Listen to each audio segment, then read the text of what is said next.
Masechet Hagiga Daf Yudbet Amud Bet. On va commencer par Yudbet Amud Aleph, les 12 dernières lignes de la page. Tanu Rabanan, Bet Shamay Omrim, Shamayim Nivreu Tehila, Ve'achar Kach Nivret Haaretz, Shene'emar Bereshit Bara Elohim et HaShamayim Vet Haaretz, ובית הלל אומרים, ארץ נבראת תחילה, ואחר כך שמיים, שנאמר, ביום עשות השם אלוהים, ארץ ושמיים. C'est-à-dire, la mahloket entre Bet Shammai et Bet Hillel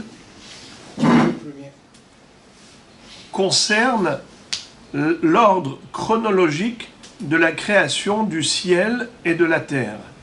Qui a été créé en premier lieu? Est-ce que d'abord le ciel ou d'abord la terre? Bet Shammai disent que c'est d'abord le ciel, comme il est écrit dans le Pasuk, Bereshit bara Elokim et hashamayim vet haaretz, d'abord le ciel, ensuite la terre. Et Bet Hillel s'appuie sur un autre verset qu'on retrouve un peu plus tard dans la Torah, où il est écrit que Akadosh Baruch Hu a fait d'abord la terre et ensuite le ciel.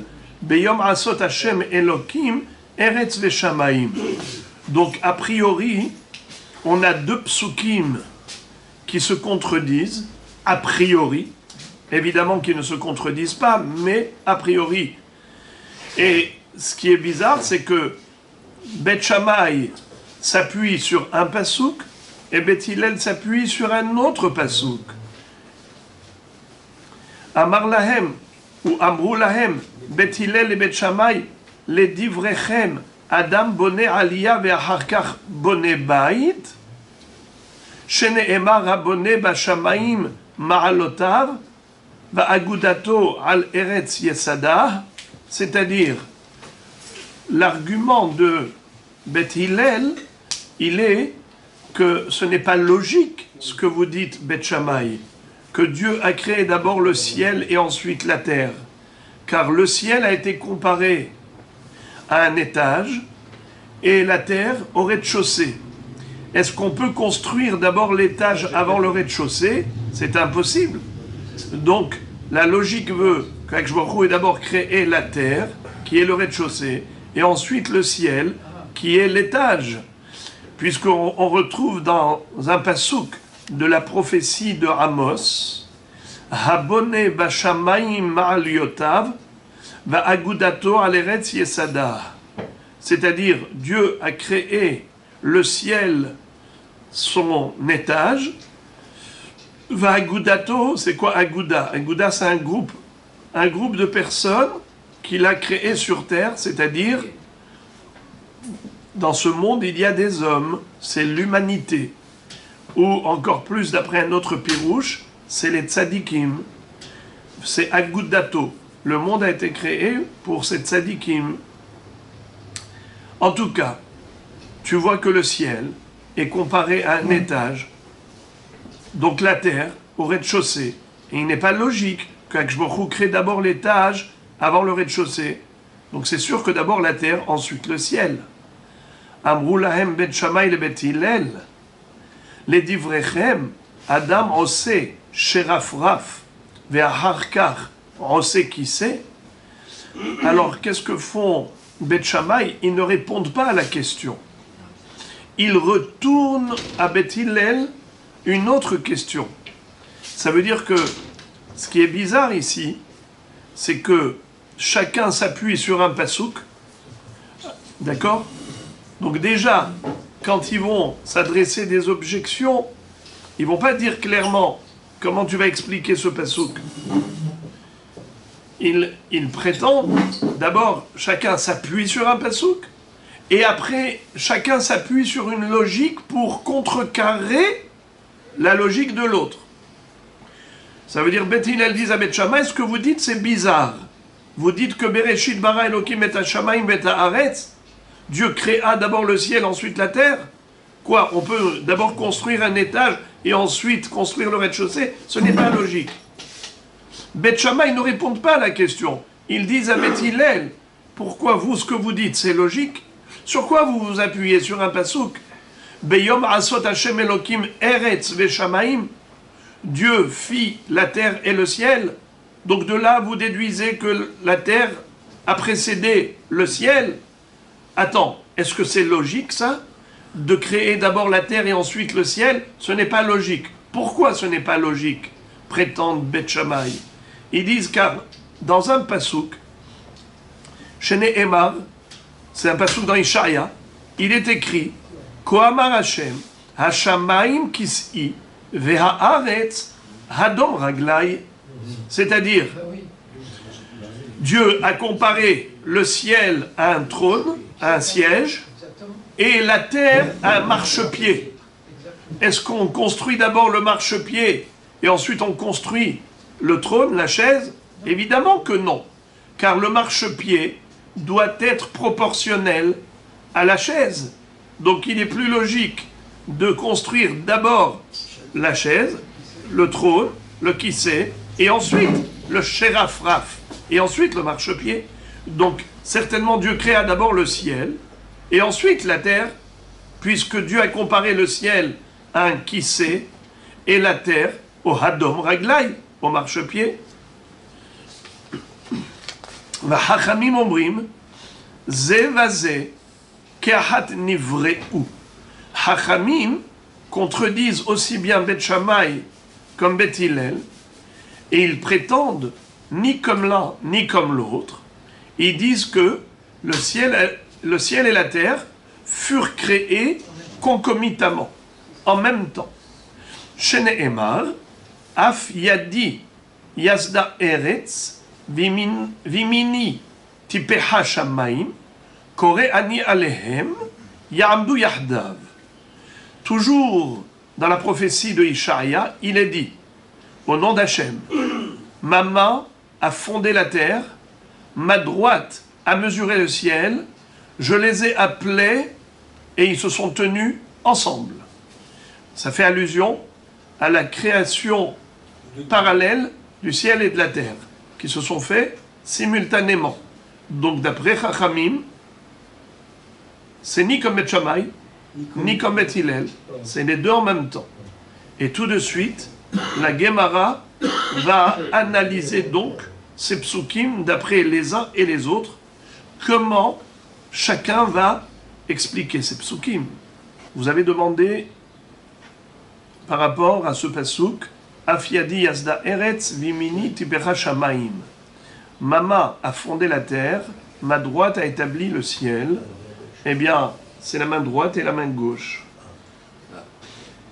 Et maintenant, la Gemara pose la question Ve'idach Mai Yahdav. C'est-à-dire, une fois qu'on a vu un pasuk dans Ishaïa, cité par Chachamim, qui a priori laisse entendre que le ciel et la terre furent créés simultanément. Comment donc Beth Shammai et Beth Hillel peuvent contredire ce pasuk? D'après Beth Shammai, le ciel fut créé le premier. D'accord? D'après Beth Hillel, la terre fut créée la première. D'accord? Comme ça, après Beth Hillel, c'est sûr que la terre a été créée d'après Beth Hillel en première. Alors, question. Aussi bien l'un comme l'autre se retrouvent contredits par le pasuk de Ishaïa, où il est écrit Yahdav, le ciel et la terre furent créés ensemble. Réponse. Delom ishtallefe mehadade. Beth Shammai et Beth Hillel répondent que le mot Yahdav, qui veut dire Yahad, ensemble, ce n'est pas temporel, c'est spatial. C'est-à-dire, ce n'est pas par rapport au temps.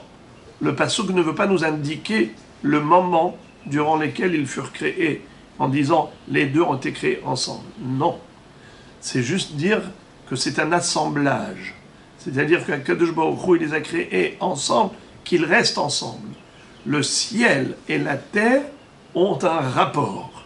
Le rapport, c'est que toujours le ciel est au-dessus de la terre. Il ne peut pas y avoir un détachement et la terre va et elle va ailleurs que sous l'espace du ciel. Il y a un kécher entre les deux, l'omishtalfe mehadade. Ils ne peuvent pas se déboîter l'un de l'autre, ils sont intimement liés. Liés, ça veut dire pas être collés, mais ça veut dire que le rapport entre les deux, c'est le même. Ils sont toujours l'un en face de l'autre. La Gemara, maintenant, pose la question que vous avez envie de poser, évidemment. Kashu, Krae, Ahadade. Les psukim se contredisent, parce que Bet Shammai n'a pas inventé, Bet Hillel n'a pas inventé. Ils ont cité tous les deux un pasuk de la Torah. Bet Shammai a dit Bereshit bara Elokim et ha-shamayim et ha-haaretz. Donc le ciel fut créé avant la terre. Et d'autre part, Bet Shammai disent, pardon, Bet Hillel, bravo, Bet Hillel disent Beyom asot Hashem Elokim Eretz ve-shamayim. Donc nous voyons clairement dans la Torah que le Eretz a été créé avant Shamayim. Question. On ne prend pas compte des rabbinim qui l'ont dit en même temps. On parle de l'un et de l'autre. Pourquoi pas des rabbinim? Les rabbinim, ils ont dit que ça a été fait en même temps. Oui. Alors, on parle de Shammai et Hillel, on ne parle pas des Chachamim. Très bien. Alors, ici, la question se pose, pas seulement par rapport à Bet Shammai et Bet Hillel. La question se pose de manière générale. Les deux psukim se contredisent. Ça veut dire Bet Shammai a cité un pasuk. Bet Hillel a cité un pasuk. Alors maintenant, encore d'après les Chachamim, je peux dire que justement les deux psukim, ils sont complémentaires. Puisqu'on a un pasuk dans Ishaïa qui nous dit que Yahdav, ils ont été créés parallèlement, simultanément, concomitamment. Alors justement, il y a un pasuk qui met d'abord Shamayim avant Eretz. Il y a un pasuk qui met Eretz avant Shamayim. Alors justement, ça veut dire qu'ils ont été créés ensemble. Seulement, il faut bien l'écrire l'un après l'autre. C'est un peu comme on retrouve à propos de Moshe et Aaron. Rashi nous dit, parfois on écrit Moshe avant Aaron, parfois on écrit Aaron avant Moshe. L'omar chez Shnehem Shkulim, pour dire qu'ils étaient égaux, équivalents. Alors la même chose, une fois on écrit Shamayim avant Eretz, une fois on écrit Eretz avant Shamayim, justement pour dire qu'ils ont été créés simultanément, mais dans l'écriture on est obligé d'écrire l'un avant l'autre. Mais Bet Shammai et Bet Hillel, qui eux disent non, moi je m'accroche à ce pasuk. Et alors ils disent non, moi je m'accroche à ce pasuk. Alors d'après vous, il y a une contradiction entre les pasukim. Comment vous allez répondre? Amar Rish Lakish explique Kshenivre'u bara shamayim ve'achar kach bara haaretz ou kshenata haaretz ve'achar kach nata shamayim. Rish Lakish dit lors de la création, d'abord il y a eu le ciel, ensuite la terre, mais ensuite lors de l'établissement, c'est-à-dire de les étendre, la mise en place, bravo, eh bien, cette mise en place a été faite inversement, c'est-à-dire d'abord la terre et ensuite le ciel. Maintenant, la Gemara demande, Maï Shamaim. C'est quoi ce nom-là? Shamaim. Amar Rabbi Yossi Bachanina, chez Shamaim. Là-bas, il y a de l'eau. Car vous le savez qu'au-dessus du ciel, il y a des eaux de la création, depuis la création. Akadosh Baruch Hu a dit que le ciel serve d'intercalaire. Yehi rakia betoch hamaim vihi mavdil ben maim la maim. Eh bien, Rashi nous dit que, Chachamim, la même distance qu'il y a entre les eaux terrestres et le ciel, c'est la même distance qu'il y a entre le ciel et les eaux célestes. Sham, maim, shamaim. Bematni tatana, esh ou maim. Melamed shevia nakadosh baruch hu trafan zebazé verasamen rakia. Shamaim, c'est la contraction de esh ou maim, le feu et l'eau. Akadosh baruch hu a mélangé le feu avec l'eau et il en a fait du ciel. C'est pour cela qu'il est écrit Rosé Shalom Bimromav. Que veut dire Rosé Shalom Bimromav? Dieu établit la paix dans le ciel. Rabbi Nissim, où est-ce qu'il a établi la paix dans le ciel? Il a pris le feu et l'eau, il les a mélangés et il en a fait le ciel. Esh Umaim Shamaim.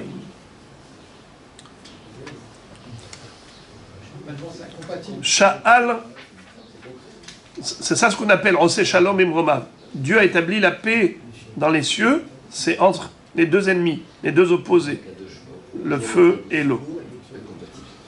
C'est pour cela qu'on peut espérer la paix dans ce monde, car lui qui a fait la paix là-haut, entre les deux antagonistes, il peut faire la paix même en bas. Oseh Shalom Imromav, où il y a Oseh Shalom, Aleinu, Al-Kol Israël. Sha'al Rabbi Ishmael et Rabbi Akiva Kshayu Me'alechin Baderech. Rabbi Ishmael posa la question à Rabbi Akiva quand ils étaient chemin faisant. À Marlo, il lui a dit Ata sheshimashta et Nachum ish gamzo, 22 shana, shaya doresh kol etin shebatorah, et hashamayim vet haaretz maya doresh bahen. Rabbi Ishmael avait étudié chez un rab qui s'appelait Rabbi Nehunia ben Akana. Rabbi Akiva a étudié 22 ans chez Nahum ish Gamzo. Pourquoi est-ce qu'on l'appelait Nahum ish Gamzo? Parce qu'il disait toujours Gamzo le Tova. Et Rabbi Akiva lui-même a appris de son maître à dire la même chose. Kolma de Avid Rahamana l'étab ou de Avid. Mais aussi, nous explique Rabbi Hanan El dans Masechet Ta'anit, et le Haruch également, il disait que Nahum ish Gimzo. Gimzo, c'est une ville qui est proche de Lod, et il habitait là-bas.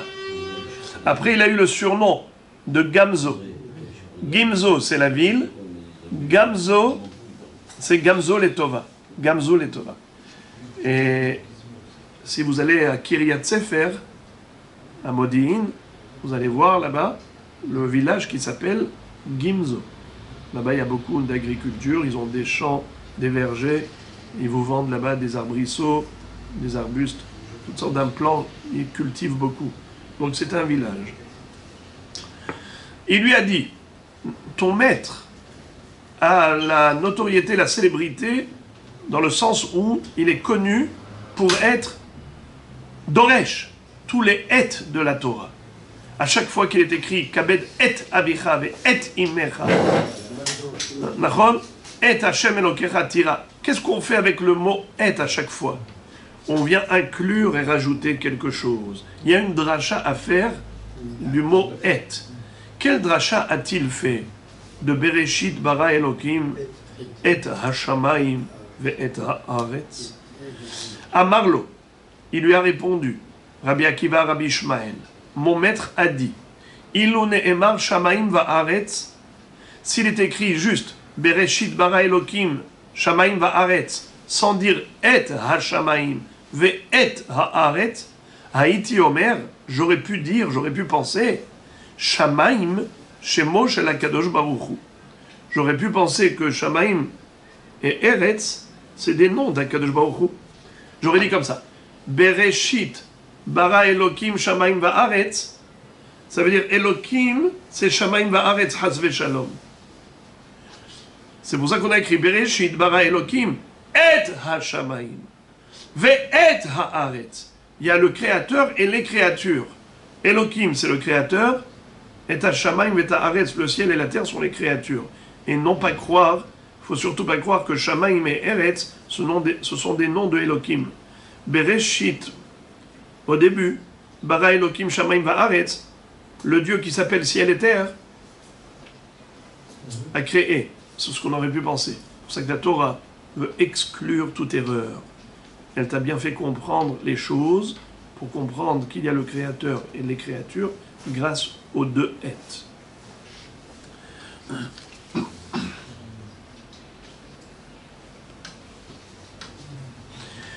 עכשיו שנאמר את השמיים ואת הארץ, שמיים שמיים ממש, ארץ ארץ ממש. La Gemara demande, et haaretz l'amali, et השמיים ואת הארץ, et haaretz l'amali. Qui est-ce qui veut expliquer cette question? À quoi il sert le et de la terre? Bravo. Qu'est-ce que j'en fais avec? Étant donné que le but du et, c'est juste pour marquer une interruption entre Elokim et Shamayim ve'eretz, alors tu aurais pu dire Bereshit bara Elokim et ha-Shamayim va'aretz. On n'avait pas besoin d'écrire et ha-Shamayim ve'et haaretz. Réponse, les hakdim shamaim la haaretz. Eh bien, il lui a dit comme Bet Shammai, que et à shamaim ve et à haaretz, c'est pour nous dire que le ciel fut créé avant la terre. Donc c'est comme Bet Shammai. Maintenant la Gemara va interpréter d'autres versets du même sujet, le sujet de la création. Maaseh Bereshit. Ve'haaretz haïta tohu vavohu. La terre fut tohu bohu. Mirde b'shamayim atchil beresha. Maishna de kahashiv maaseh haaretz. C'est-à-dire, il y a dans ces deux psukim une contradiction au niveau de l'ordre. Au début, tu me dis d'abord Shamaim et après Eretz. Et tout de suite après, tu m'expliques Maaseh Haaretz. Voilà le pasuk. Bereshit bara Elokim et Shamaim ve Haaretz. Qui on a mis d'abord? Shamaim, ensuite Eretz. Qu'est-ce qu'on aurait dû faire? On aurait dû normalement d'abord raconter ce qui s'est passé dans le ciel, c'est-à-dire la création du ciel, et ensuite nous raconter la création de la terre. Or non, ce n'est pas ça qui est écrit. Il est écrit Ve'haaretz haïta tohu vavohu ve'chosher al-meno. Ça veut dire quoi? Tu commences par d'abord le premier passouk, tu as l'ordre ciel, terre, et après dans l'explication et le descriptif du déroulement de la création, tu commences par Ve'haaretz haïta tohu vavohu. Tu commences par décrire la création de la terre. Pourquoi cette inversion de l'ordre? D'ordre chronologique. C'est pas une question d'ordre chronologique. La question, elle est pourquoi un pasouk après l'ordre, on a utilisé deux ordres différents. Il faut rester cohérent. Tu commences par me dire le ciel et la terre, alors explique-moi la création du ciel, et après tu m'expliques la création de la terre. Au niveau de la syntaxe, au niveau de la rédaction, il faut qu'il y ait une cohérence. Quand on écrit quelque chose, on n'écrit pas n'importe quoi en balagane. Alors la réponse. Tana de Rabbi Ishmael, Mashal Melech, Basar Vadam, Sheamar La'avadav, Hashkimu Lepitri. Rabbi Ishmael nous dit que cela ressemble à un roi qui avait convoqué ses serviteurs. Il leur a dit, je veux vous voir tous demain matin devant l'entrée du palais. Ishkim umatza nashim va anashim. Lemi meshabeach. Et il voit que tout le monde se trouve ici présent, les femmes et les hommes. Qui va-t-il complimenter d'avoir obéi et d'être venu si tôt? Lemi she'endarko le hashkim. Il va faire un compliment d'abord à ceux qui n'ont pas l'habitude. Et c'est qui n'a pas l'habitude de se lever tôt? C'est la femme. Parce que les hommes doivent sortir pour aller au travail. Donc, la femme, elle reste à la maison, elle n'a pas besoin de se lever tôt. Lémi Meshabeach. Lorsque le roi constate que tout le monde est là au rendez-vous devant le palais royal à une heure matinale, qui va-t-il complimenter plus que l'autre? Les Mishen Darkole Hashkim, Veishkim, celui qui a pour nature de ne pas être matinal, de se lever tard, et qui s'est levé tôt spécialement pour le roi, eh bien le roi va le féliciter davantage. La même chose. Le ciel et la terre, nous dit Rashi que le ciel est beaucoup plus rapide que la terre. Les mouvements terrestres, eh bien, ils sont très lourds. Avec la gravité, l'attraction terrestre, ce qui fait que tous les mouvements sur Terre, ils sont très lourds. D'ailleurs, dès qu'un satellite sort de l'atmosphère, tout de suite, après, il va à une vitesse incroyable. Avec une goutte de carburant, il est capable de parcourir énormément de parcours de distance. Même les gens, parce qu'il n'est plus sous l'effet de la pesanteur dans la Lune. Pourquoi les cosmonautes mais des trucs très lourds. Parce qu'à peine ils font un pas, hop, ils s'envolent. C'est-à-dire que tout ce qui est céleste est hyper rapide, alors que tout ce qui est terrestre est hyper lent. C'est pour cela que Kadosh Baruch Hu va dire, moi j'ai demandé au ciel et à la terre de se présenter. Et voilà que la terre, elle est venue en même temps que le ciel. Ça, c'est quelque chose d'extraordinaire. La vitesse qu'a démontré la terre en faisant la même chose que le ciel, ça, c'est un exploit. Car le ciel, il est rapide de par sa nature. Mais la terre, elle est lourde, c'est de la pesanteur. Et malgré tout, elle a immédiatement réagi à la volonté divine pour répondre présent, quand je me dit que le ciel et la terre soient. Alors, voilà pourquoi on a commencé par Haaretz, en disant comme ça. Bereshit bara Elokim et Hashamayim et Haaretz, ve Haaretz haïta tohu vavohu. Parce que Eretz est arrivé rapidement. Et d'ailleurs, Rashi rajoute une phrase en disant que la terre, elle aurait pu dire, bon, moi, je prendrai tout mon temps. Puisque Dieu a demandé au ciel de se créer avant la terre. Alors moi, je prendrai tout le temps, puisque on m'a appelé en second plan. Mais non, elle est venue rapidement, eh bien, elle mérite cette considération de la Torah, cette considération d'Akadosh Baruch Hu, de raconter la création de la terre avant la création du ciel. Qu'est-ce qu'on apprend de là? On apprend de là que quand une personne fait quelque chose de bien contre nature, c'est encore plus méritoire. Les Fum Tsahara Agra. Et comme dit le Messilat Yesharim, et le Messilat Yesharim, il dit que toutes nos épreuves, tout le travail que Dieu nous a donné comme mission sur terre, c'est justement Milchama Neged Ateva. C'est une guerre contre la nature de l'homme. L'homme aspire à la liberté, il veut faire tout ce que bon lui semble, il ne veut pas qu'on lui dise quoi faire, il ne veut pas avoir de limitation, n'est-ce pas? Ça, c'est la raison pour laquelle les gens s'éloignent de la Torah. Pourquoi? Parce qu'ils veulent vivre librement. Ils ne veulent pas qu'on leur dise quoi faire et pas quoi faire. Pas de contrainte. C'est ça toute la différence entre le rachat et le tzaddik. Le tzaddik se soumet à la volonté divine, et le rachat il dit je veux aller selon ma nature, ce que j'ai envie je fais. Donc le tzaddik il va contre nature.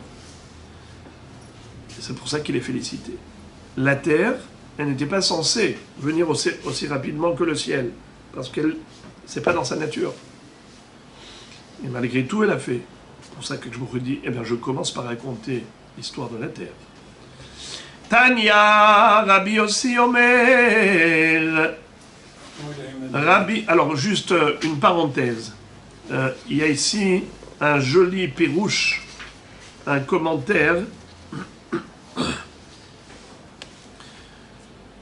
selon lequel on pourrait dire que ce débat entre Beth Shammai et Beth Hillel, à savoir qui a été créé en premier lieu, le ciel ou la terre, ça veut dire à qui Akadosh Baruch Hu accorde de l'importance. Aux êtres célestes, les anges, ou les êtres terrestres, les Bnei Israël. Eh bien, c'est ça la marloquette. Il y en a un qui dit, eh bien, Beth Shammai dit, eh bien, c'est sûr que c'est les anges, parce que les anges, ils sont parfaits, irréprochables, ils sont parfaits. Mais Beth Hillel disent, c'est vrai, mais Am Israël, les madrigotes qui l'acquièrent, c'est le fruit d'un très gros travail. Ils sont loin de la vérité, ils sont dans un monde de mensonges, ils ne sont pas dans un monde de lumière, de vérité, d'éclat, comme les malachim qui sont devant, du Kisei HaKavod. Donc eux n'ont pas de Yetzer Hara, mais l'homme a un Yetzer Hara, et malgré tout, il s'investit. Donc c'est pour cela que Akadosh Baruch Hu va accorder plus d'importance à la terre. Donc c'est la marloquette entre eux, c'est de savoir est-ce qu'on va d'après l'état de fait ou on va d'après l'effort investi. D'après l'état de fait, les anges sont plus purs que nous. D'après l'effort investi, eh bien les hommes font plus d'efforts que les anges. Mais les anges, est-ce qu'ils ont une Bechira? Ben c'est pour ça qu'ils ne font pas d'efforts, parce qu'ils n'ont pas de Bechira. Le monde de l'homme est au-dessus des anges, dans le ciel, non? Si, L'homme, si on va d'après l'effort, oui. Si on va d'après l'effort, oui. Mais de toutes les façons, ça c'est après 120 ans. Mais déjà dans ce monde, de dire que le monde il a été créé pour l'homme et pas pour les anges, ça veut dire que c'est sûr que Akadosh Baruch Hu, il a créé pour l'homme, mais qui est plus hachouv? L'ange ou l'homme? La terre ou le ciel? Les êtres célestes ou les êtres terrestres? C'est ça le débat. D'ailleurs, ils veulent mettre ça en rapport avec la fameuse mahloket entre Bet Shammai et Bet Hillel dans Masechet Eruvin, à savoir est-ce qu'il était préférable pour l'homme de ne pas être créé, ou il était préférable pour l'homme d'être créé? 2 ans et demi. Pendant 2 ans et demi, Bet Shammai et Bet Hillel étaient en mahloket. Et finalement, Bet Hillel ont reconnu que Bet Shammai avait raison, que l'homme, Noach lo l'adam shelo nivra, Arshav shenivra yepashpesh b'ma'asav. Ça veut dire que l'homme a beaucoup plus de risques que de chances, a beaucoup plus de risques de transgresser la volonté divine que de chances de l'accomplir. C'est pour cela que mieux aurait valu qu'il ne soit pas créé. Mais maintenant qu'il est créé, il n'a pas le choix que d'investir le maximum pour réussir. Donc c'est ça. Est-ce que c'est les êtres terrestres ou les êtres célestes? Maya Chashuv. On continue les frères. Tanya Rabbi Yossi Omer Oy lahem laberiot sheroot ve'enan yodot maroot omdot ve'en yodot al ma hen omdot. Rabbi Yossi dit, malheur aux créatures qui voient et elles ne savent pas ce qu'elles voient. Elles tiennent sur quelque chose, elles ne savent pas sur quoi elles tiennent. Pourquoi Oy lahem? Pourquoi malheur à ces créatures? Et alors, on est obligé d'être scientifique. D'ailleurs, maintenant, les amis, on va lire des choses qui, à la première lecture, ça paraît invraisemblable. Il faut comprendre que maintenant, on va étudier des sujets d'ordre métaphysique. C'est pas physique. Ça veut dire que ce qu'on va étudier maintenant, ça véhicule des enseignements profonds. Et comme j'ai dit précédemment, c'est que si on voulait étudier cette page, on peut y passer une année, mais évidemment, on survole seulement. Au moins, on va donner juste un petit pirouche du Maharsha pour avoir un peu de ta'am, un peu de goût dans cette étude. Qu'est-ce que les créatures ne réalisent pas? Haaretz alma omedet. Ils ne savent pas sur quoi tient la terre. Al amudim. Elle tient sur des colonnes, sur des piliers. Shene emar, comme il est écrit dans le livre de Iov. Hamargiz eretz mimekoma ve'amudeha itpalatsun. Qu'est-ce que ça veut dire? Akadosh Baruch Hu a fait trembler la terre, il a déstabilisé ses colonnes. Amudeha.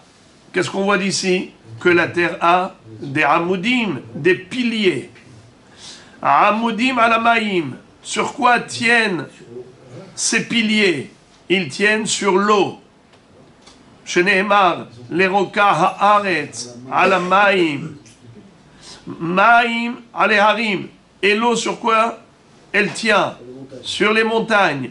Sheneemar al harim, yamdu maim. Sur les montagnes tiennent l'eau. Tient l'eau. Ou l'eau tient. Harim barouah. Et les montagnes sur quoi elles tiennent? Sur le vent. Sheneemar kine yotzer harim ou boré rouah. Et rouah bis'ara. Et sur quoi tient le rouah? Sur la tempête. Sheneemar rouah se'ara en sadebaro. En fait, il y a le pshat, il y a le drash. C'est quoi le pshat? Rouah se'ara en sadebaro. Le vent de la tempête accomplit la volonté divine. Mais ici, la Gemara fait une dracha. Elle dit non, la virgule, il faut la mettre après le mot rouah. Rouah, virgule, se'ara en sadebaro. Le rouah c'est qui s'en occupe de ce rouach pour le faire tenir? Eh bien, c'est la Se'ara. Shenema rouach, Se'ara au Sadevaro. Se'ara, telouya bizro'o shel HaKadosh Baruch Hu. Cette tempête, elle tient sur le bras d'Hachem, si on peut ainsi dire. Shenema rumitahat zeroot olam. Et en dessous de tout, c'est les bras qui sont les piliers du monde. Hachamim omrim, al shnem asar amudim omedet. Et Hachamim disent que le monde tient sur 12 piliers. Shenemar yatsev gevulot amim le mispar bnei Israël.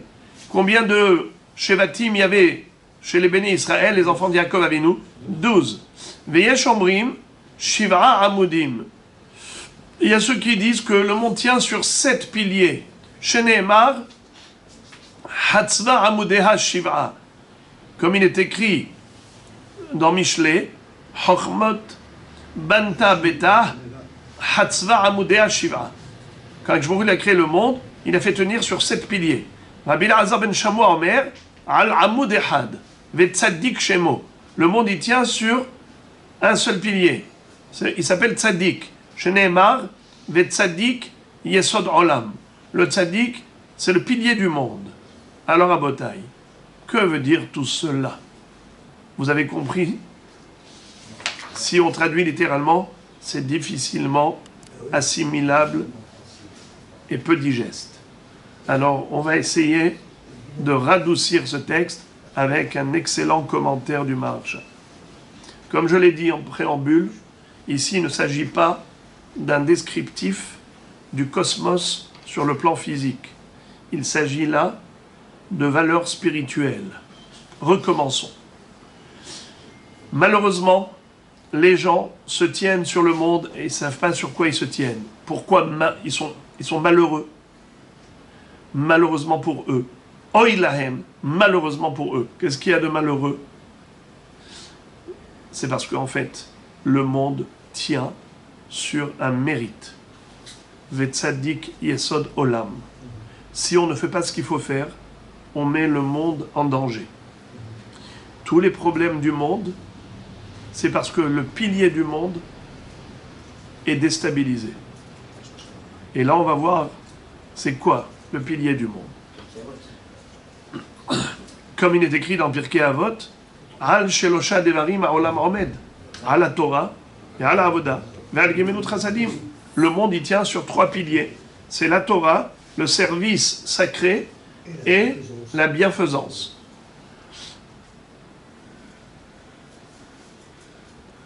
Et sur quoi tiennent tous ces piliers-là? À la Maïm. Ça veut dire quoi la Maïm? Qui est-ce qui a été comparé à l'eau? C'est la Torah. Chez Nehemar, Hoi Kol Tzame, Lechula Maïm. La Torah, dans plusieurs endroits, on voit qu'elle a été comparée à l'eau. El Maïm et la Torah. Et donc tout ça, ça tient sur la Torah. Maïm al Heharim. La Torah, elle tient sur les montagnes. C'est qui les montagnes? C'est les tzadikim et les chachamim qui étudient la Torah.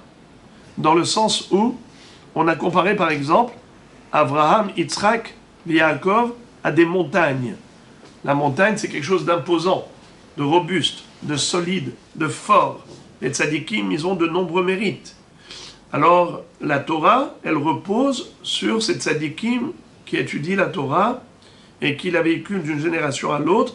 Et c'est comme ça que le Maïm tient sur les Harim. Ve'al et les Harim, Barouach. Et Harim, ça tient sur le Rouach. C'est quoi qui s'appelle Rouach?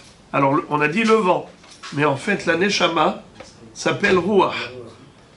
Rouach Haïm, c'est la Neshama. D'où provient? Quelle est la base de tout le développement d'un homme au niveau spirituel? C'est parce qu'il contient en lui une étincelle divine qui s'appelle Ruach Haïm. C'est ce Ruach-là qui est Elokai, Neshama, Shenatatabi, Tehorai, Ata Berata, Ata Yetzarta, Ata Nefachtahbi, Ata Meshamera Bekirbi. Donc ce Ruach Haïm, c'est la Kedusha d'Aneshama qui fait qu'un homme peut en effet adhérer à la Torah. Parce que sa neshama, c'est une particule divine. Et ce roi, sur quoi il tient? Sur la Se'ara. C'est quoi Se'ara? On a dit la tempête. C'est quoi cette tempête? La tempête, c'est toutes les épreuves que le Yetzer Hara parsème sur notre chemin de vie. Ça veut dire que le Yetzer Hara, c'est la tempête du monde, le mauvais penchant. Il secoue l'atmosphère. Il envoie constamment des mauvais vents qui soufflent. Qui est-ce qui arrive à tenir devant cette Se'ara? Eh bien, c'est celui qui a un Ruach de Kedusha, celui qui a un esprit Kadosh. Et il reste fidèle à Dieu. Tous les vents peuvent souffler, il va contre vents et marées. Ça, c'est le Ruach Bis'ara. Mais, c'est grâce au Se'ara qu'il y a le Ruach. C'est-à-dire, s'il n'y avait pas de Yetzer Hara, on n'avait rien à faire dans ce monde. Akadosh Baruch Hu a créé justement ce monde pour nous donner le mérite de vaincre le Yetzer Hara. Donc, c'est grâce au Se'ara qu'il y a Ruach. Mais maintenant, est-ce qu'un homme peut prétendre vaincre le Yetzer Hara grâce à ses propres forces? Réponse, non. Pourquoi? Car il est trop fort. Comme dit la Gemara dans Masechet Kiddushin, Yitzro shel adam mitgaber umithadesh alav bechol yom ve'ilmale hakadosh baruch hu ozro eno yachol lo shenemar tzofer rasha al hatzadik umevakesh la'amito Hashem lo ya'azvenu biyado ve'lo yarshi'enu be'ishofto. Ça veut dire que le Yetzer Hara, il guette l'homme à chaque instant. Et il se renouvelle à chaque instant. Le Yetzer Hara, il a des masques de déguisement. Et c'est un déguisement qu'il porte. Et à chaque fois, il se renouvelle, il change de déguisement.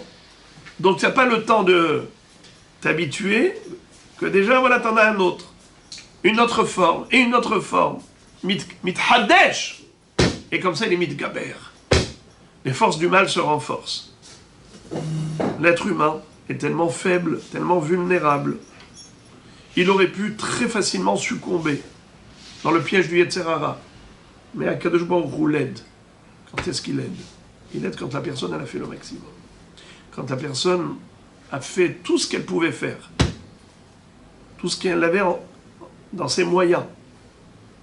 Elle s'est investie au maximum. Elle ne peut plus y aller plus. Elle ne peut plus avancer davantage. Je vous redis, t'inquiète pas. Maintenant, à Bali Taher, mais ça y est, Inoto. Celui qui veut se purifier, on l'aide. Bederer Shadam Rotseleler, Bah Molichinoto. Le chemin que l'homme a entrepris, c'est dans celui-là qu'on l'aide à avancer. Ensuite, on a. Donc, tout ça, c'est pour ça qu'il est écrit. Se'arat Eluya bizro'o shel HaKadosh Baruch Hu shenemar umitachat zero'ot olam. Qu'est-ce que ça veut dire le bras d'Akadosh Baruch Hu? La force d'Akadosh Baruch Hu, Hashem, il tend son bras à qui? À celui qui veut vraiment vaincre cette Se'ara, cette tempête du Yetzer Hara. Et maintenant, on arrive au nombre de Hamodim. On a Hachamim qui disent 12, on a Yeshomrim qui disent 7, et on a Rabbi Elazar ben Shamua qui dit un seul.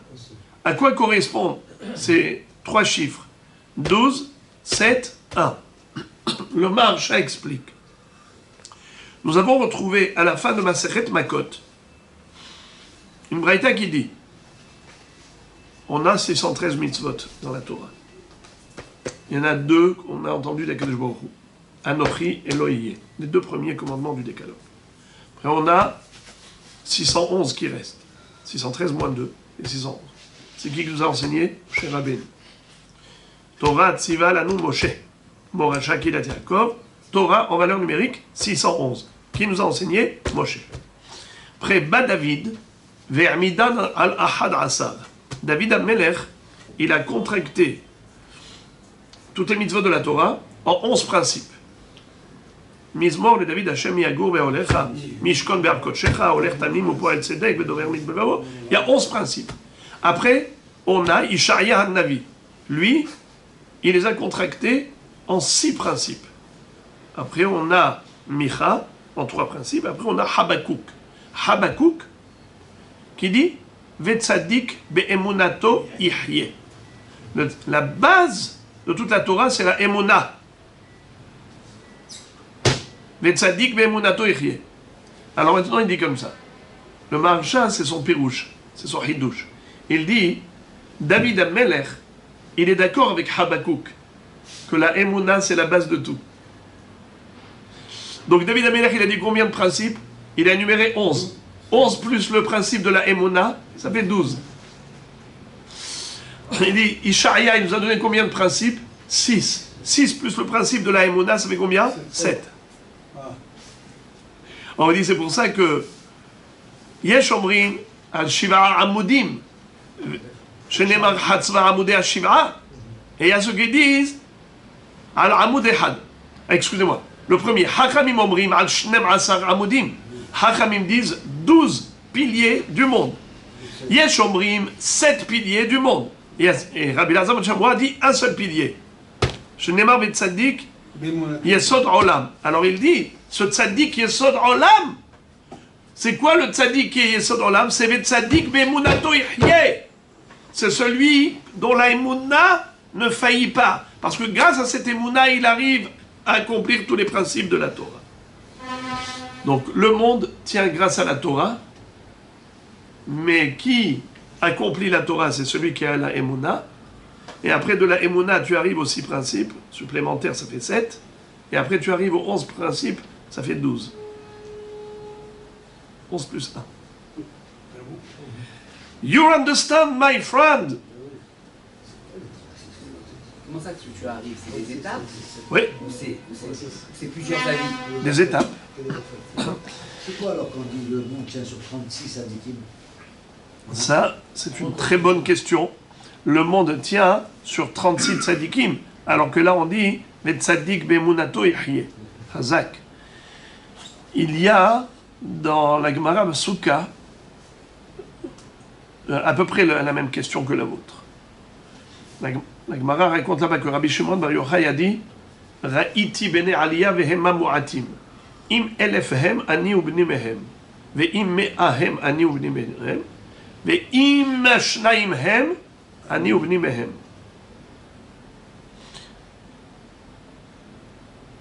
La Gemara pose la question, dit quoi? Il n'y a que 2 tzadikim. Mais c'est écrit que le monde y tient sur 36. Ashri kol hochel lo. Lo, c'est la medvav, 36. Et la Gemara dit Hade aile bebar, et hade aile belobar. Ça veut dire qu'il y a 2 niveaux de tzadikim. Il y a le tzadik parfait, qui est le pilier du monde. Le tzadik qui est sodolam.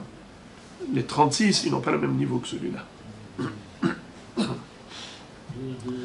Qu'est-ce que ça veut dire Aïle Bebar et Aïle Belobar? Il y a 2 pirouchim. Il y a Rashi et il y a Rabbeinu Hananel, mais je ne veux pas être long, alors je n'explique pas. Amar Rabbi Yehuda, Shne Reki'im Hem. Maintenant qu'on a terminé avec la terre, parlons du ciel. Il y a combien de cieux? Amar Rabbi Yehuda, Shne Reki'im Hem. Shene'emar Hen Lashem Elokera Hashamaim Ushme Hashamaim. D'après Rabbi Yehuda, il y en a 2. D'où il le déduit? De Parashat Eikev, où il est écrit que Moshe Rabbeinu a dit au Ham Israël, voici que les cieux appartiennent à Dieu. Comment il s'est exprimé? Il a dit Hen Lashem Elokecha Hashamaim Ushme Hashamaim. Ça veut dire qu'il y a 2 cieux. Ici, on va voir que d'après Rish Lakish, il y en a 7. Rish Lakish Amar Shiva, Ve'eluhen, Vilon, Rakia, Shehakim, Zevul, Maron, Machon, Aravot. Le Ben Ishai, ici il rapporte Ben Yoyada Mefaresh chez les filles à Emet, Rabbi Yehuda Berish Lakish, Maskimim Sheshnam Shiv'a Reki'im.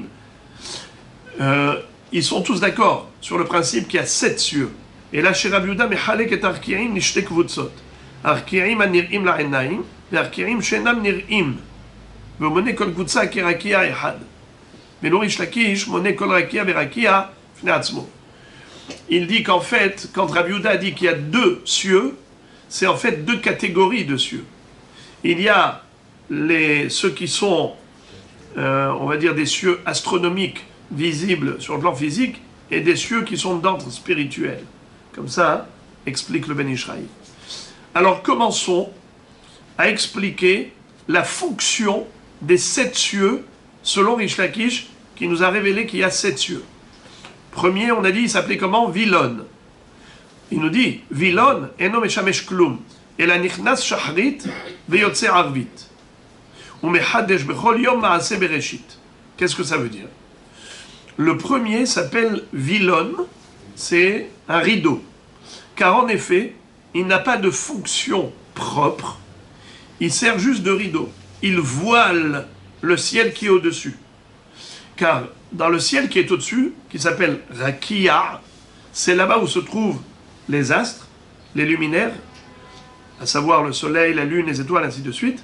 Mais en dessous du ciel Rakia, qui est le deuxième, on a le premier ciel qui est Vilon. Lui, c'est comme en journée, il est comme enroulé, et le ciel, il est étendu. Et le soir, pardon. Et le soir, ce ciel est étendu comme un rideau. Il voile. C'est pour ça qu'on dit tous les matins, parce qu'on dévoile le deuxième ciel en retirant le voile qui est le premier ciel. Sheneemar, hanote kadok shamaim, vaimtachem kaohel la shavet. Comme il est écrit dans Ishaïa, Kadosh Baruch Hu, il a étendu le ciel comme un voile, comme un rideau. Il les a étendus comme une tente. Rakia, deuxième ciel, c'est celui qu'ils appellent Rakia. Shebo, Hama, Ulvana, Kochavim ou Mazalot, Kevoim. Rakia, parce que le soleil, la lune, les étoiles et les astres sont fixés dans ce firmament. Comment il est écrit? Vayas Hashem, Vayas Elokim, et Shene Amerot Agedolim, et Amaor Gadol, le Memshelet Hayom, et Amaor Gaton, le Memshelet Halayla, et Akochavim, Vayiten Otam Elokim, Birkiya Hashamayim. Shehakim, c'est le troisième ciel. Pourquoi le troisième ciel s'appelle Shehakim? Alors la racine du mot, c'est Shohek. Vous savez c'est quoi Shohek, les amis? C'est moudre. Comment on dit? Shohek, Etev, Adek Etev.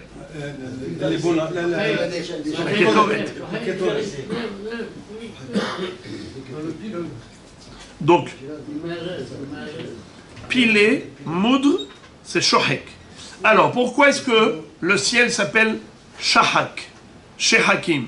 Shebor Rehaim, Omdot Vetochanot, Man la Tzadikim.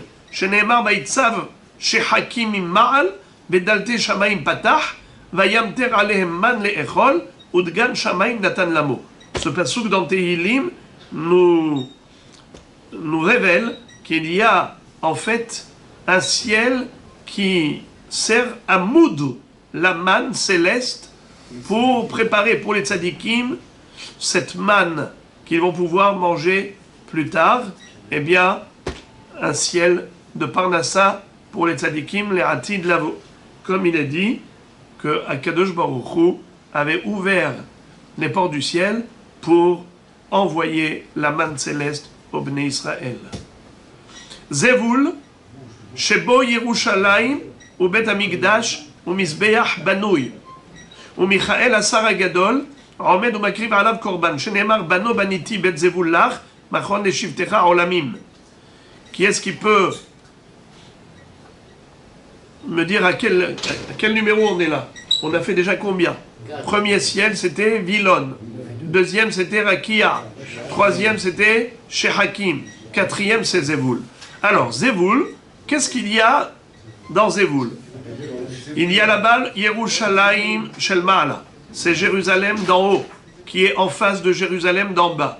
Ou Bet Amigdash, qui est en face du Bet Amigdash d'en bas. Ou Mizbeach Banouy, avec un Mizbeach là-haut. Mais quels sont les sacrifices là-haut? Ici, on sacrifie des bêtes, mais là-haut, c'est quoi? En fait, c'est qui le Kohen Gadol là-bas? C'est Michael Sar Israël. Ou Michael Asar Hagadol, comme il est écrit dans le livre de Daniel. Lui, cet ange, qui s'appelle Michael, Omed ou Makriv Alav Korban. Qu'est-ce que ça veut dire? Il est Makriv Korban. En fait,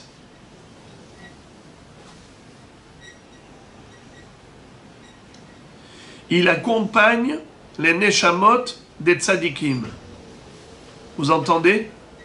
c'est les neshamot des tzadikim. Quand il y a un tzadik qui est niftar dans ce monde, il est accompagné par Michael qui l'amène au devant d'Hachem. Et c'est ça la kavana, qu'il est korban. Il est mitkarev, les boré olam, la chance qu'a ce tzaddik d'être accompagné par Michael, Sar Israël. Donc c'est pas, comment on appelle ça, brûlé. C'est pas comme un korban ici qui est brûlé pour être sacrifié et que ensuite c'est Reyach Ishe Reyach Nihoach Lachem. Là-bas c'est Ishe Israël. Écoutez ce que dit le Tour. Je crois que c'est Siman Kouf la maîtrette, je crois. Le Tour dit quelque chose de très très beau. Très très beau. Et le Beth Yosef, il explique d'après ça ce qu'on dit dans la Tfila. Retze Hashem Elokenu be'amecha Israël, ve'litfilatam she'e, ve'ashev avoda lidvir betecha, ve'ishe Israël, utfilatam me'era be'arat kabel, ratzon utile ratzon tamid avodat Israël amecha. Il dit ve'ishe Israël, Aleph, Shin, Yud, ishe Israël. Dit le Beth Yosef, selon le Tour, Anshe Israël. Ce sont les tzadikim du Ham Israël. Les Ishim, les hommes. Des tzadikim du Ham Israël, ce sont eux le korban que Michael, Sar Israël, le Kohen Agadol dans le ciel, il apporte et il les présente au devant d'Akadosh Baruch Hu. Et quand Akadosh Baruch Hu voit un tzadik pareil, alors sa colère s'apaise. C'est pour cela que quand un tzadik est niftar, une kapara pour la génération. Dodi yarad leganno, la harugat abosem, l'ilhot baganim, velilkot shoshanim. C'est une shoshana, une fleur qu'Akadosh Baruch Hu a accueillie dans ce gan. Et c'est comme ça que, avec cette belle fleur que Michael, Sar Israël, présent devant Hachem, il dit voilà, après toute cette génération, elle a produit des Neshamot Kedoshot. Michael Cohen, ça, l'apôtre c'est Israël. L'apôtre chez Israël. D'ailleurs, c'est pour ça que le jour de Rosh Hashanah, on sonne combien de sonneries? 101. Pourquoi 101? C'est la Gamataria de Michael, 101, pour lui donner la force pour plaider en faveur d'Israël.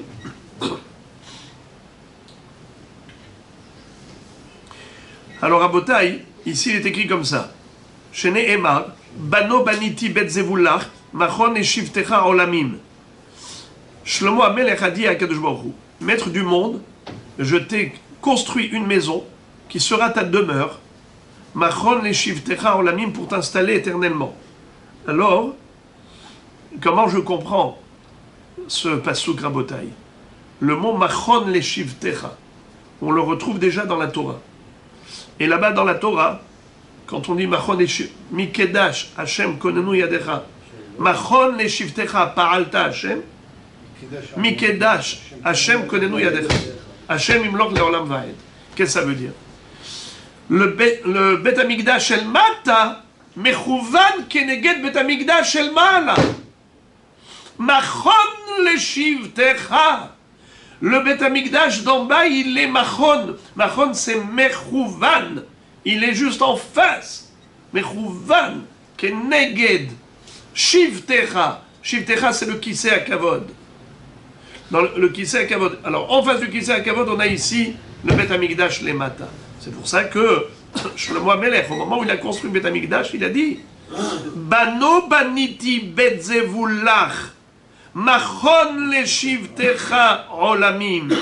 Parce que ce Bet Hamikdash d'en bas, il est mechouvan le shivtecha. Et où est-ce qu'il est le chevet là-haut? Il est dans Zévoul, dans le 4e ciel, qui s'appelle Zévoul. Et la traduction du mot Zévoul, Zévoul, ça veut dire demeure, habitation, comme Zévouloun. Pourquoi s'appelait-il Zévouloun? Parce que sa mère Léa a dit Ataïs beleni ishi. Maintenant que je lui ai enfanté 6 enfants, Reuven, Shimon, Lévi, Yehuda, Issachar, Zevulun, alors maintenant il zbeleni ishi. Ça veut dire quoi? Il va être dans mon Zévoul. Il va être dans ma demeure. Zévoul, c'est une demeure. Alors Shlomo HaMelech va dire Bano baneti bet zevulach machon le shivtecha olamim. Parce que c'est dans le Zévoul, dans ce Rakia Revi'i, où se trouve Yerushalayim Shel Mala et le Bet Amikdash et la demeure de la Shekhinah par rapport à cela. Mais en fait, c'est le Bet Amikdash, c'est le Kissé, mais Akadosh Baruch Hu, il est Rochev Aravot, on va voir tout de suite. Au Minalan Dikre Shamayim, d'où tu sais que ça s'appelle Shamayim, parce qu'a priori, Shlomo HaMelech, il parle du Bet Amikdash d'en bas. Dirtiv habet mi Shamayim ur'e mi zevul kodshecha vetif'artecha. Car dans Ishaïa, on a un passage qui dit, Ishaïa il prie, il dit à Kadosh Baruch Hu, du ciel regarde-nous, du zevul, de ta demeure, sainte et glorieuse. Zevul kodshecha vetif'artecha. Ma'on, et le ciel qui s'appelle Ma'on, qui veut dire habitation. Shebo kitot shel malachei hasharet, sheomrot shira balayla, vehashot bayom pnei kevodam shel Israël. Qu'est-ce que ça veut dire? Là-bas se trouvent des myriades d'anges qui chantent des cantiques et des louanges et des éloges devant Akadosh Baruch Hu pendant la nuit. Mais pendant la journée, ils se taisent. Pourquoi les anges se taisent?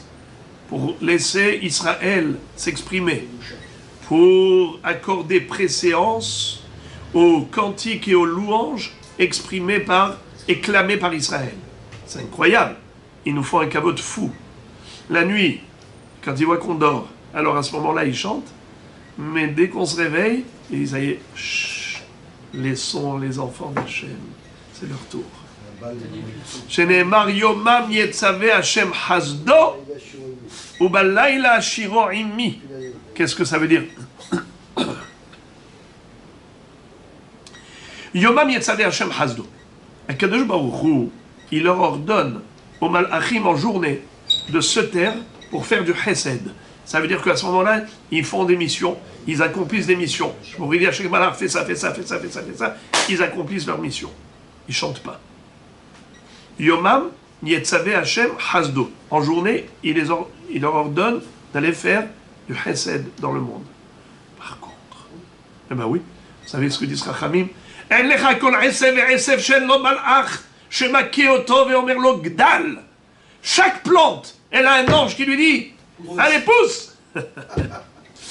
Donc de ce fait, quand on arrive le matin, on chante. Alors regardez ça. Ubalayla shiro imi. Ça veut dire, quand lui, l'ange, il va chanter la nuit, en fait, son chant ne fait que s'associer au mien. Ubalayla shiro imi. Ça veut dire, moi, j'ai déjà chanté en journée. Maintenant, le chant du malach, la nuit, s'associe au mien. Il s'additionne au mien. Vous entendez les tzadikim? Vous n'avez pas des frissons? Vous entendez que ça veut dire que le chant des malachim n'est qu'une association au nôtre. Ça veut dire que beaucoup il dit, je préfère d'abord le chant d'Israël. Ve'ata kadosh yoshev tehilot Israël. Ensuite, v'karazel zeve'ama. Amarish lakish kola osek batoiro balayla. Si déjà on a cité ce passouk. Yomam yetzaveh Hashem hasdo balayla shiro imi. Alors on va lui donner une autre interprétation. C'est celle de Rish Lakish. Kola osek batora balayla. Akadosh baruch hu moshech alav chut shel chesed bayom shenema. Yomam yetzaveh Hashem hasdo. Umata'am yomam yetzaveh Hashem hasdo mishum balayla shiro imi. Qu'est-ce que ça veut dire? Celui qui étudie la Torah pendant la nuit, eh bien, Kadosh Baruch Hu étend sur lui du Chesed, c'est-à-dire le Chesed à Kadosh Baruch Hu est étendu sur cette personne. À Kadosh Baruch Hu le comble de bonté et il trouve grâce aux yeux des gens. Et Yomam Yetzaveh Hashem Hasdo. Pourquoi Yomam Yetzaveh Hashem Hasdo? Parce que Ubalayla Shiro Imi. Parce que pendant la nuit, qu'est-ce qu'il a fait? Il a chanté. C'est quoi le chant? C'est la Torah, qui est le chant de Dieu. Veikade Amré, encore un troisième pirouge du même verset. Amarish Lakish, Kola Osek Batora Baolam Azeshu Domele Laila, הקדוש ברוך הוא מושך עליו חוט של חסד לעולם הבא, שהוא דומה ליום, שנאמר יומם יצווה השם חסדו בלילה שירו עמי. Celui qui dans ce monde s'investit dans l'étude de la Torah, alors dans l'autre monde, Akadosh Baruch Hu va le combler de bonheur, parce que pendant la nuit, il a étudié. La nuit, c'est quoi? C'est ce monde-ci qui ressemble aux ténèbres de la nuit. Eh bien, quand il arrivera au Boker, qui est le Olam Haba, là-bas, il aura toute sa récompense. Si déjà on parle de l'importance de l'étude de la Torah. Amarabi Levi, Kol Aposek Midivre Torah Berosek Midivre Siha, tout celui qui arrête et qui interrompt son étude pour s'investir dans des paroles futiles, Machilim Oto Gahaleret Tamim, on lui fera manger des braises brûlantes. Shene Emar, Hakotfim Malouach Alesiach, Veshoresh Retamim Lahmam, celui qui arrête la parole du louach. C'est quoi louach? Lohot Aberit. Malouach Alesiach. Il arrête le siach des paroles pour, c'est-à-dire Hakotfim Malouach. Il arrête les lohot Alesiach que pour des paroles futiles. Alors, Shoresh Retamim Lahmam. Il va manger la racine de ses braises. Ominalam décret Shamaim. Ok, tu m'as dit que Maron, c'est un ciel. Qui t'a dit que Maron, c'est un ciel? Ashkifa mimeron kotshecha mina shamaim ubarech et amecha et Israël vet adama asher natatalanu kasher nishbata lavotenu eretz zabatchala budvash. Qui est-ce qui adressait à Dieu cette prière? Eh bien, c'est celui qui faisait Vidui Mahasrot. C'est quoi Vidui Mahasrot? Après les 4 ans, après 3 ans, Shana, vous savez que d'une Shemitah à l'autre, on a 6 années agricoles qui sont réparties en 2 cycles. 1, 2, 3, 4, 5, 6. Première année, on a Teruma, Maaser Rishon, Maaser Sheni. Idem, deuxième année. Mais la troisième année, à la place du Maaser Sheni, qu'est-ce qu'on a? Maaser Ani. Et après 4, 5, c'est comme 1, 2. Et 6, c'est comme la 3. Bekitsu, à chaque fois qu'on a terminé un cycle de 3, à Pessah de la 4e année, qui techalé la Aseret Kol Ma'asar Tevuatra, qu'est-ce que tu dois faire? Tu vas faire Vidui Ma'asrot. Tu vas faire une déclaration, comme la déclaration des impôts. Tu fais une déclaration devant un Kadosh Baruch Hu et tu dis, voilà, Asiti Kechol Asher Tzivitani. J'ai fait tout ce que tu m'as demandé. J'ai prélevé la terouma, le maaser, le maaser sheni, ainsi de suite. J'ai tout fait. Alors maintenant, Kadosh Baruch Hu, on a fait ce que tu nous as demandé. Fais ce qu'on te demande. Prends-nous en affection. Regarde-nous avec un regard clément, avec un regard plein d'affection. Ashkifa mimeron kotshecha, mina shamayim, ubarech et amecha, et Israël, et Adama, asher natatalanu, kasher nishbata lavotenu, eretz zavatchala budvash. Ok. Donc on voit que Maron, mimeron kotshecha, mina shamayim. Donc on voit que Maron c'est shamayim. Maron, c'est quoi ce ciel qui s'appelle Machon? Shebo Otzrot Sheleg. Alors en fait Machon, là maintenant, n'ayez pas peur, respirez, c'est un ciel où se trouvent là-bas toutes les sanctions que méritent les personnes qui fautent. Machon Shebo Otzrot Sheleg, Veotzrot Barad, Ma'aliyat Lalim Ra'im, Ve'aliyat Agalim, Ve'hadra Shel Sufa ou Se'ara. ומערה של קיטור, ודלתותיהן אש, שנאמר יפתח השם לך את אוצרו הטוב. Qu'est-ce que ça veut dire?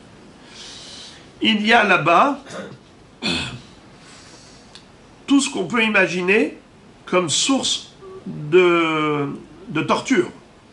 La neige, la glace, les mauvaises rosées, mauvaise eau, les tempêtes, la fumée, le feu. Eh bien, d'où on sait que tout cela se trouve dans Machon. Chez Neymar, Iftach Hashem lecha et otzaro hatov. Alors, en fait, il est dit que Akadosh Baruch Hu t'ouvre les portes de son bon trésor.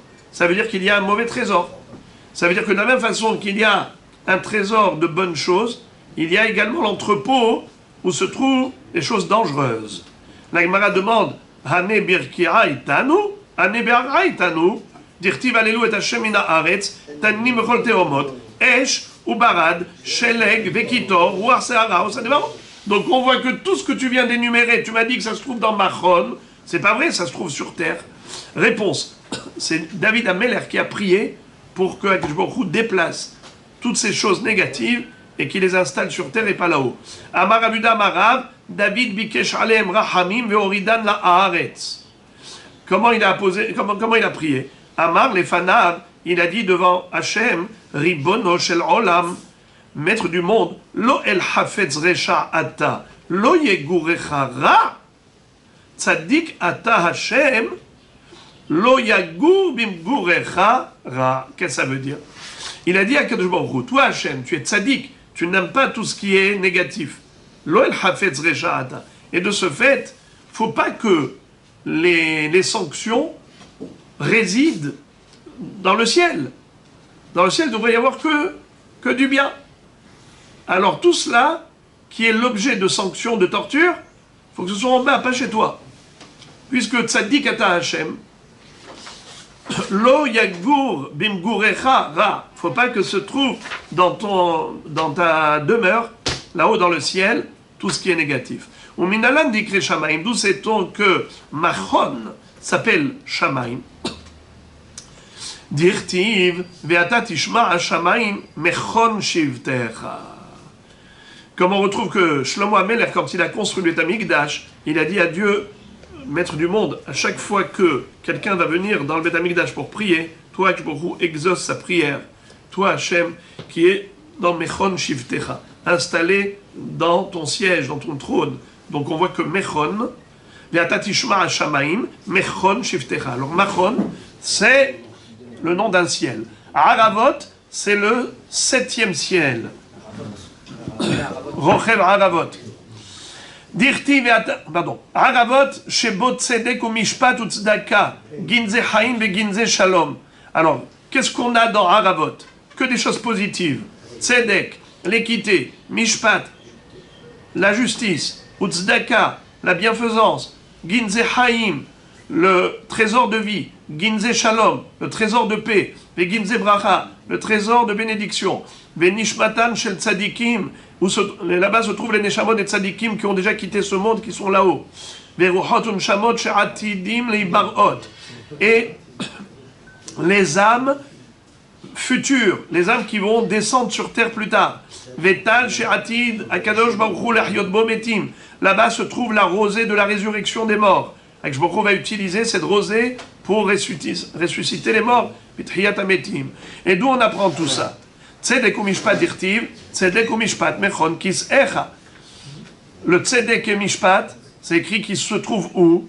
Dans mechon kis echa. Et le kisé à kavod se trouve dans le haravot, comme on va le voir plus tard. Donc si on dit que tzedek ou mishpat mechon kis echa sont à côté de ton trône, donc ils sont dans haravot. Tzedaka dirtiv, vailbash tzedaka kashirian. Qu'est-ce que ça veut dire?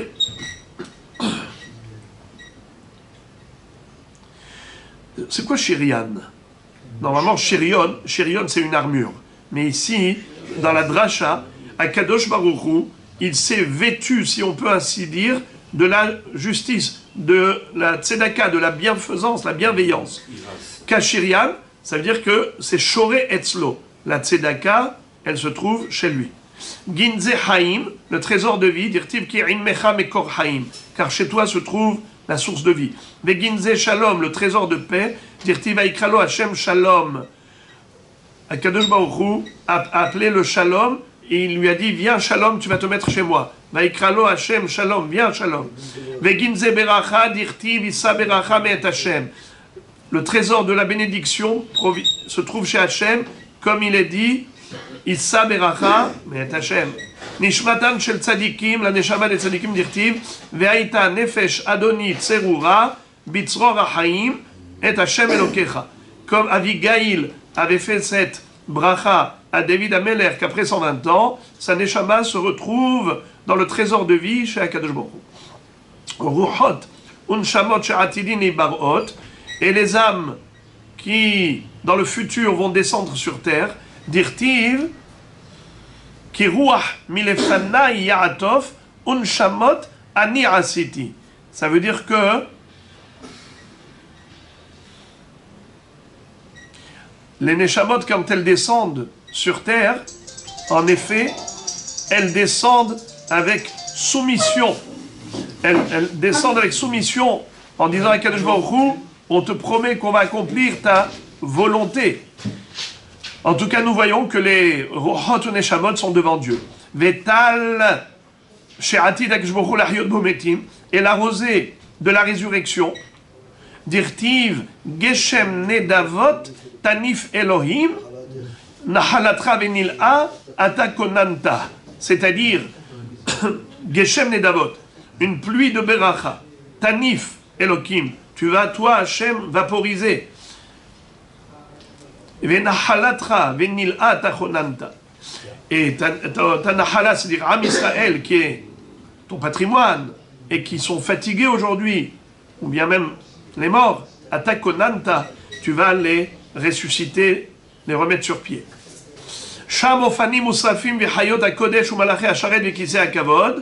Là-bas se trouve donc toute cette catégorie de malachim, les Ophanim, les Srafim, les Hayot HaKodesh et les Malaché Asharet, et Kisei HaKavod et le trône divin.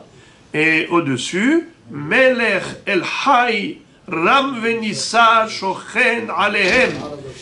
Et au-dessus de ce Kisei HaKavod se trouve, au-dessus de tous, se trouve le roi des rois, le Dieu vivant, Sheneemar Solu, la Rochev Ba'aravot, Biyah Shemo. Chantez des louanges à celui qui chevauche le ciel qui s'appelle Aravot, Biyah Shemo, dont le nom c'est Yudke.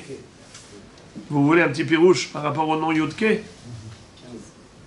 Allez, parce qu'aujourd'hui vous avez été superbe. Yudke. Solu la rochev ba'aravot biyah shemo. Yud ke. HaKadosh Baruch Hu, il a créé le Olam Haba avec le Yud. Et le Olam Hazé avec le He. C'est ce que dit la Gemara dans Menachot. Biyah. Pourquoi Olam Hazé? Pourquoi le Olam Haba be Yud? Parce que dans le Olam Haba, il y a peu de tzadikim, comme la lettre Yud qui est la plus petite de l'alphabet. Les tzadikim sont peu nombreux. Par rapport à toute l'humanité, il y a combien de gens qui reconnaissent la Torah et qui se soumettent à Dieu?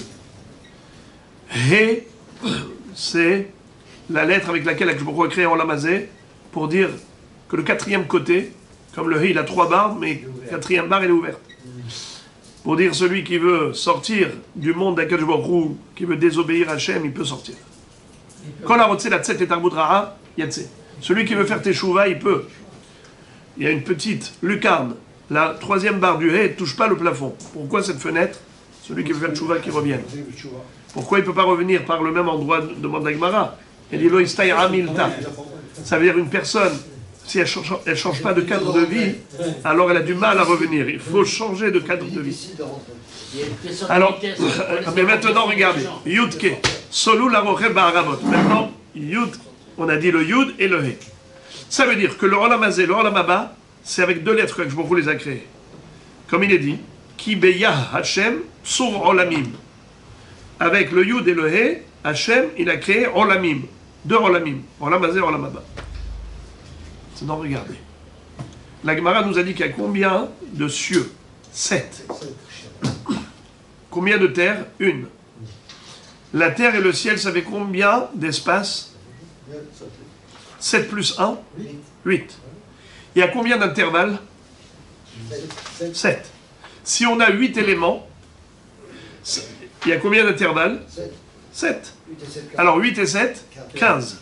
Ça veut dire que depuis le premier ciel jusqu'à la terre, on a exactement toute la Metsiout, ça veut dire toute l'existence, elle est composée en 15 espaces. Les 7 cieux, la terre et les 7 intervalles. Quand on dit Solu la rochev ba'aravot biyah shemo ve'ilzu lefanav, chanter des louanges à Dieu qui est rochev ba'aravot, et on dit qu'il faut chanter des louanges à Yudke, le Yud et le He, au nom d'Hachem, qui est composé de ces 2 lettres. C'est parce qu'il est Rochev Haravot, et en étant Rochev Haravot, il est Rochev sur tous les espaces existants. Sur les 15 éléments qui constituent l'existence. Maintenant, si vous voyez que ce chiffre 15, ça correspond à la 15e génération où il y a eu la construction du Beth Amikdash sur terre par Shlomo HaMelech. Si vous comptez depuis Abraham Avinu jusqu'à Shlomo HaMelech, on a combien de générations? Exactement 15. David, c'était la 14e. Dalet, Vav, Dalet, c'est 14. Shlomo HaMelech, nous dit le soir, c'était Sihara Bishlemuta. C'était l'âge d'or d'Israël, où la lune était pleine. Quel jour du mois la lune est pleine? Le 15e jour. Le premier jour, c'est un petit croissant qui épaissit, qui grossit. Après 7 jours, c'est une demi-lune. Après 15 jours, c'est la lune entière. C'est Sihara Bishlemuta. C'est à ce moment-là qu'on a eu le Beth Amikdash. Si vous regardez dans les Dayenu de la Haggadah de Pessah, quand on compte Kama Ma'alot Tovot la Makom Alenu, et on dit Hotzianu mi Mitzraim, Azabaim Shefatim, et ainsi de suite, et on arrive. C'est quoi la 15e Ma'ala? Ubana Lanub et Bet Abechira. La 14e, c'est Chnisanu l'Eretz Israël. 15e, Bana Lanu et Bet Abechira. Il nous a construit le Beth Amikdash. Le Beth Amikdash qui a été construit par Shlomo HaMelech, qui est la 15e génération, il a construit le Beth Amikdash qui est le 15e espace par rapport au ciel divin. Le ciel qui est Haravot, jusqu'ici. Donc c'est-à-dire que quand il y a eu le Beth Amikdash, c'est là qu'on est arrivé au Yudke, aux 15 espaces qui sont consacrés à Dieu. Un homme et une femme. Qu'est-ce qu'on a dans Ish? Yud. Qu'est-ce qu'on a dans Isha? He. Ish ve'isha shechina zachu. Ish ve'isha zachu shechina sherouya benehem. Un homme et une femme qui ont mérité, eh bien il y a le Yud et le He qui se trouvent parmi eux. Ce qui veut dire que, comme dans le Beth Amikdash, la shechina se trouvait dans le 15e espace, ainsi la maison d'un juif, elle peut être comme le lieu du Beth Amikdash où la shechina réside. Ish ve'isha zachu shechina sherouya benehem. C'est pour cela que dans le Beth Amikdash, on avait 15 marches entre Ezrat Nashim et Ezrat Israël, il y avait 15 marches. Combien de Shir la Ma'alot il y a dans le Tehillim? 15. Ça correspond aux 15 marches qu'il y avait dans le Beth Amikdash qui permettaient d'aller de la Hazara à Ezrat Nashim à Ezrat Israël. Ce qui veut dire que toute la Metsiout, elle est dans cette réalité du 15. C'est pour ça que Solou la Rochev Ba'aravot Beyashemo Be'ilzu Lefanav.